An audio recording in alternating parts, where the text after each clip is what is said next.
Last week, there was an incident where 71 fishermen who were attacked by armed men at sea of Senyabreku in the central region were successfully rescued. The victims were brought to shore in barges by a joint rescue team comprising the Marine Police and the National Disaster Management Organization. There are reports of this from the central region and also in the Greater Accra region, where I also went to the Tema Fishing Harbour to speak to some fisher folk there. Let's bring you both reports, and later we will have conversations on this particular issue on set.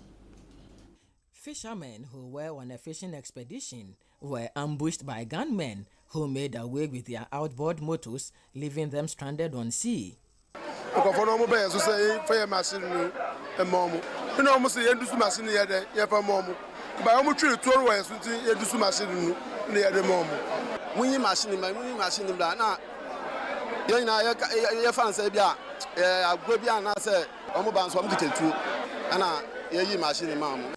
A wave of anxiety blew among relatives while rescue efforts were underway. And around 12 o'clock now from me and down Adachi. Me many fee, maybe to say Puy that way. So I may be so I say a quimoda, send down one abuse. But I 7 days they say higher pa because the surgery way and the ADD or none and blame a quam the share, so I say the Shanqualano. They say the ambulance street there, or may be confused. A team comprising officers from the Navy, Marine Police, NADMO, and local folks successfully located the robbery victims and rescued them to shore. While 4 canoes, which carried 47 people, including 3 children, were brought to the Senyabreku landing beach, 3 others, which had 24 fishermen, were also rescued at Tema. The Central Regional Chairman of the Canoe Fishermen Owners Association, Maxwell Afo, says the affected fishermen and canoe owners will need governmental support to bounce back to business. He has also expressed concern about the seeming lack of adequate security for fishermen on Ghana's waters. And maybe a chemuno, and a married police na Navy funo, Omata Bobbing. Nates ya waited, the Miyaman Yeden, Yunasa. Into your star bands, one boy and one bank, a weapon because artisanal for assistance, yes, your boy or man. Member of Parliament for Utu Senya West, Gisela Teteyagbutui, has pledged support for the affected fisherfolk. The output would cost about 35,000 cedis, which is quite huge for these fisherfolks. Are they going to see any intervention from your end or from government? From government, yes, they will see that. Okay. I have that assurance for them. In the meantime, government is providing free health care for the affected victims rescued here at Senya. Psychosocial support will also be offered to them, according to Central Regional Minister Adrian Mwawachiriako. The minister has called for patrol activities by security officers to ensure the protection of artisanal fishers. Definitely, anytime you are in a situation, you want to think about prevention. And this is a plea I'm making. The police and the security apparatus will have to do their own investigation to see whether what I'm saying is feasible. Rescued in total are 71 victims of this robbery at sea incident. However, this development is generating conversations around marine safety. For the ChannelOne newsroom, I am Akwesiado, Senyabreku, Central Region. And that's Akwesiado reporting for us from the Central Region. This is an interesting and rather troubling and worrying issue that has to be discussed. Joining us on phone is the president of the Ghana National Canoe Fishermen Council and also president of the National Fisheries Association of Ghana, Nana Jojo Solomon. Good morning, Nana. Good morning, sir. I trust you're doing well. No complaints, sir. So this is Philip here, having a conversation with you. Good. Yeah, Okay. I was at your place last week for us to have conversation on this. What is the current update with this particular troubling story? And from your outfit, when you got hold of this information or it got to your table, what was your initial reaction? Thank you very much. First of all, I want to say that this is a national security issue because for so many years, I think until sometime towards the end of the year, we had this kind of skirmishes in the Volta region, and we thought it was a one-time thing, and now it has reared its ugly head again. Now, with the coming in of the blue ocean economy and everything, I think money activities on the surface of our ocean will be enormous, and therefore it is also an incentive for these people to also step up their game. So I think it's a bit worrisome. So when the information got to us, quickly I called on the chairman. At that time, the search and rescue team had not brought the victims down. But when they finally did, and we actually got the insight to exactly what happened, then you realize that this is an organized crime that needs a national security attention. Yes, so I think we've been going back and forth with the Honorable Minister, with some of the Navy personnel, even as I think yesterday we were still in conversation back and forth with the Navy.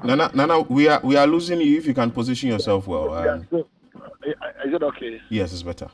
Yeah, so we're still back and forth with the Navy, and we realize that I think that the Zone F stationed in the Osu Castle are also well addressed with the issues. I think national security issues and patrols, I think, have stepped up. But again, I think I also would want to entreat our fishers that safety at the end of the day is like seatbelt. Most of us do not want to wear seatbelt. You don't need the police to stop you and then accost you before you put on your seatbelt. It is your own security. And then as a traditional subsector, in fact, it was even an offense, a criminal offense for any canoe to embark on expedition without a sail on board, without a set of paddles on board. If they had these things on board, they still could have come down. You understand? So, security are in two phases. Yes, we will need the security agencies to do their part, but if the adventure, your machine has been taken away from me, like we are seeing rampantly these days, then we also have to also go back to the traditional norm that all chief fishermen should ensure and make it a criminal offense for any canoe to embark on expeditions without first aid, without seal, and then without a set of paddle. That at least alone is half of the job done. Until maybe the security agencies are able to actually bring this situation under control. I just foresee that when there are a lot of financial activities on the surface of it will also become an incentive for these people to also, operate widely, and therefore we need to be proactive. All right. So I'd like to ask, so what's the difference between this robbery and piracy, like pirates? Are we looking at pirates or we're just looking at armed robbers on sea? We've been made to understand that, from shore to a certain nautical miles within the ocean, that is, we term that as I think up to the I think the 200 nautical miles. That's Ghana's civilization. We see it as armed robbery. Beyond that, on this thing is also it's termed as piracy. So that's more technical. But for us, what we know is that whether it is in your bedroom, whether it's within the inshore exclusive zone or the shore or the high seas, it is a robbery. But as to whether it is armed robbery or piracy, for us fishers, they are all the same difference. Right.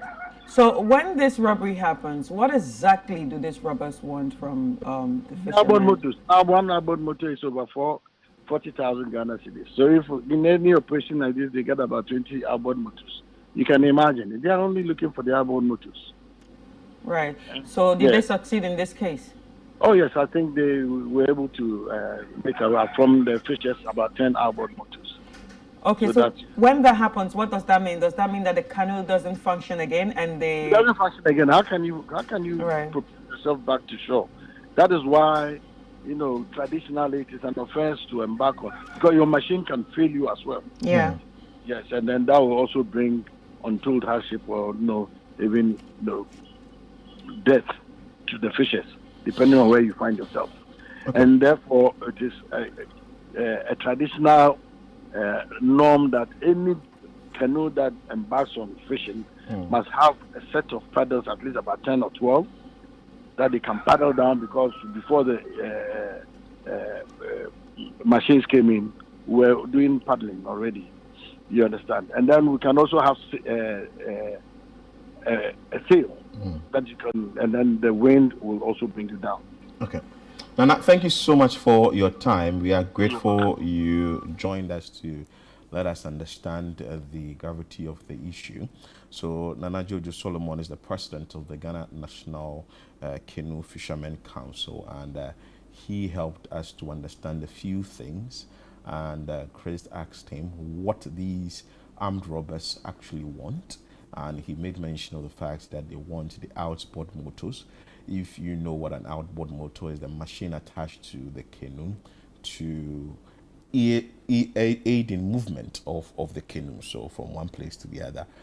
Ideally, you would have been paddling, but with the outboard motor, it makes the movement very fast and easy. And one outboard motor, we understand, costs 40,000 Ghana cedis. So these armed robbers get about 10 of the outboard motors, which we understand they did with this particular armed robbery situation that happened at Senya Breko. That's about 400,000 Ghana cedis, together with their GPS that they say, their mobile phones and other things that also affects them. Chris, when I went to the Tema Fishing Harbour on Friday, it was clear that if nothing is done about this to protect these fishermen, they are eventually going to move out of business because they are now scared of going or embarking on fishing expedition and also risking their lives. But one individual that was really mentioned when this particular situation happened is the Member of Parliament for Wutu Senya West, Gisela Tete Agbochui, who actually went to the scene, spoke to the fisher folk, and also there are some plans that the government will roll out to aid or to cushion these affected fishermen. Fortunately for us, we have Gisela joining us live on set.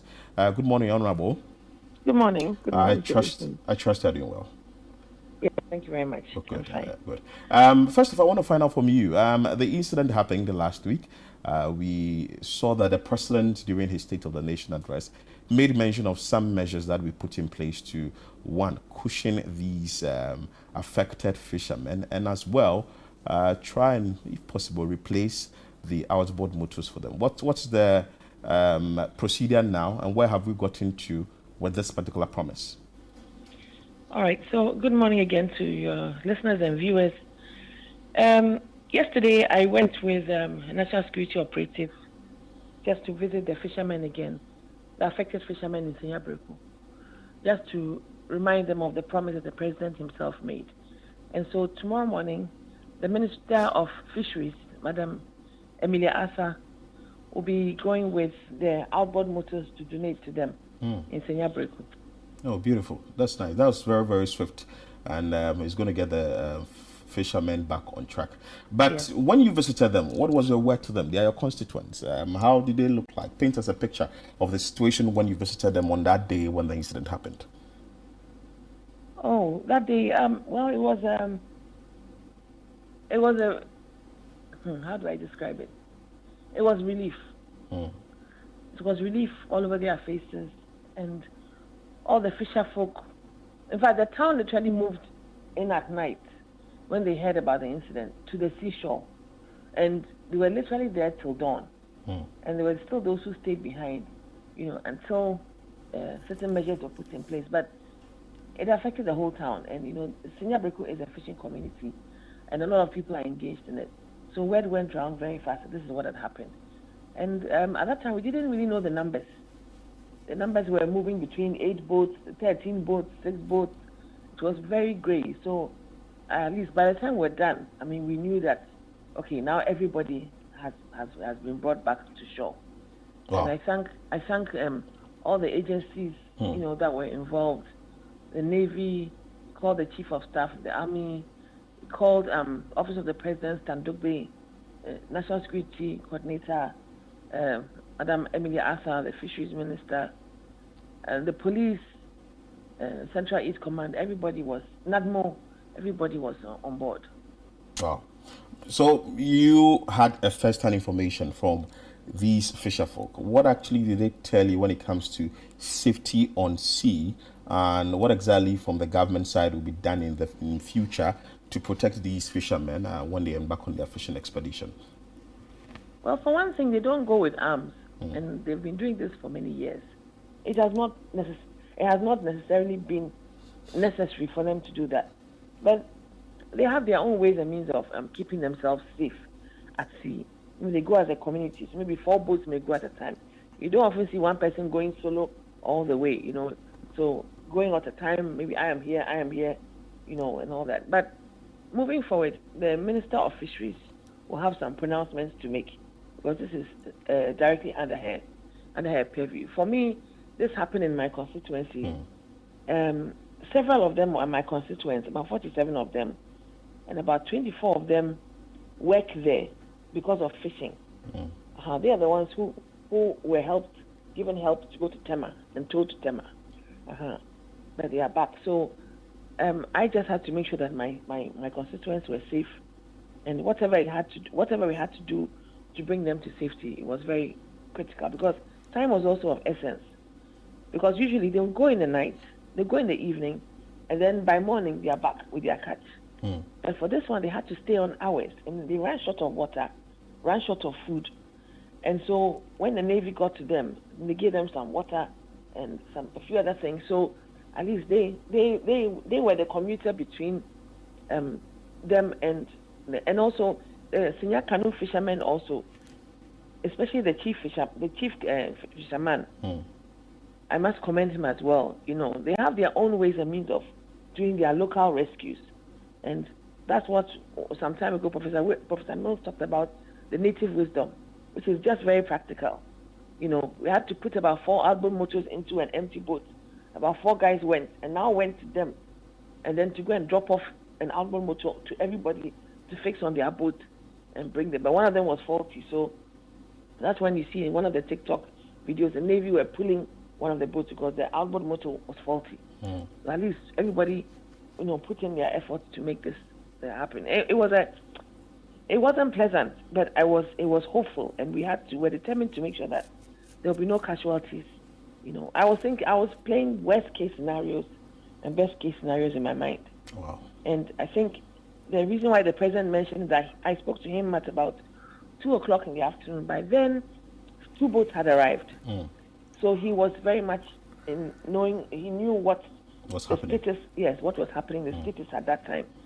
So that also gave me comfort that he's also watching. And then he says, let them know that we'll replace their gear for them. Wow. All right. So this really doesn't happen in our side of the world when it comes to their mental health. Is there any support provided for them after all this kind of experience? Because I'm sure some of them might be experiencing some PTSD or anxiety to even go back to fishing. So is there going to be any sort of help to be provided for them? Yes, there is. Between myself and the district assembly, the district chief executive. So on the day they came, we had the senior polyclinic put up a desk right there and do some basic health checks, which indicated a few people had pressure. Could be that they already have it, or it could be that there was anxiety, which is expected. And then we also contacted the district health director to get us counselors. Right. And by tomorrow, those counselors would be there when we are presenting the outboard motors. So the people will meet them face to face, and then they would be able to engage them. we wanted to get counselors who also speak the Senya language. Right. You know, we are Guans, but we speak Fanti and Tree, but we have our own peculiar language also, so that it can communicate with all the various. Well, some were very old, some were old men, and some were younger. Right. So so there's no language barrier, and you can be able to communicate effectively with the people you are talking to. Yes. Right. Beautiful. So how can we actually avoid such an incident happening again? Well, I think I'll leave the certain measures to the Minister of Fisheries too. I'm sure tomorrow when she comes, she'll make certain pronouncements. Okay. Because that is within her purview. But what I noticed was that, for one thing, when they are going to see, they have to have like a manifest, just to show who exactly is where. Because it took us, having to figure out how many. And then we asked them, how many are your boats? They say, oh yeah, 11. Then another one will say, oh yeah, 8.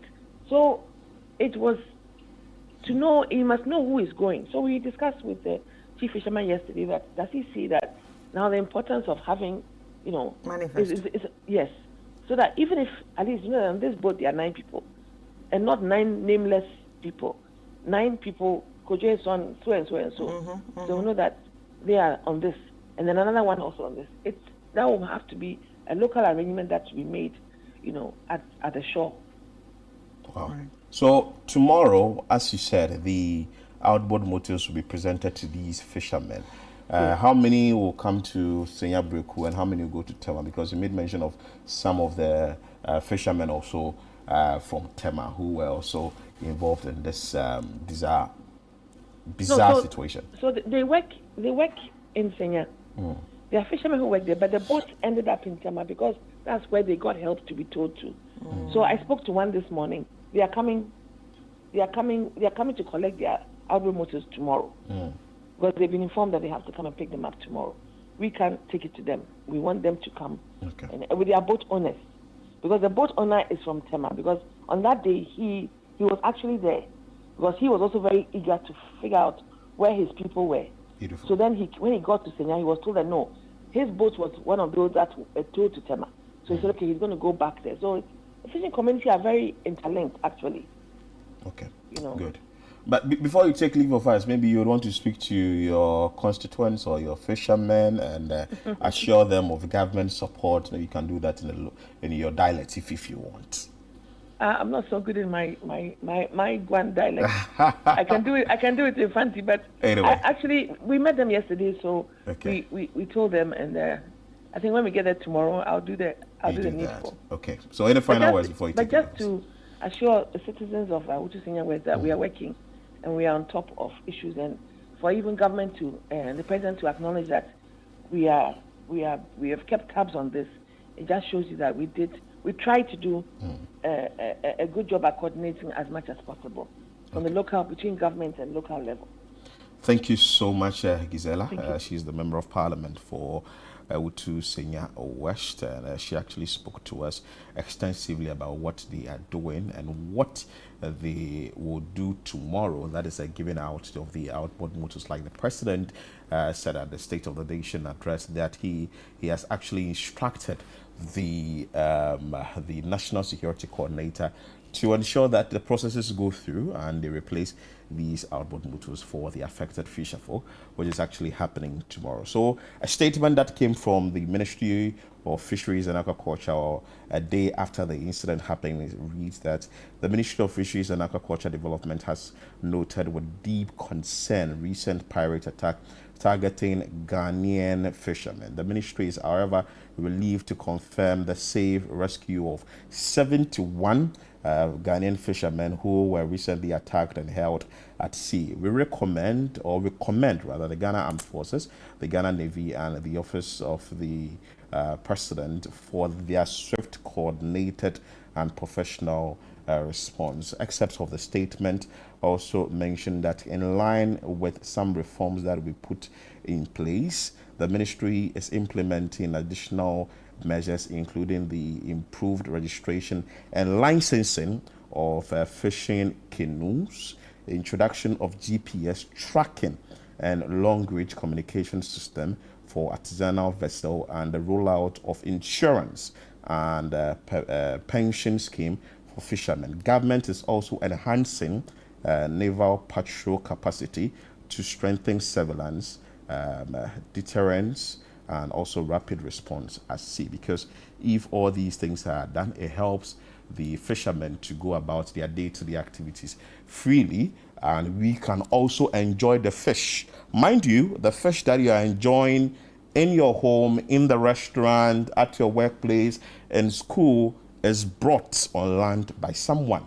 And that individual is the fisherman whose life must be protected when they go on fishing expeditions. So I like this action from the government and also from the ministry. We'll be following up keenly what exactly will be done tomorrow, the distribution of the outboard motors, so we can get the fisher folk back on track and they can go back to work. Chris, that's a very exciting news. Yes, very exciting, and I pray that, you know, the fisher folks get the needed help that they deserve, because it is a very traumatic experience, very, very traumatic experience that will lead someone to say, you know what, I don't want to do it again. I don't want to be there again. But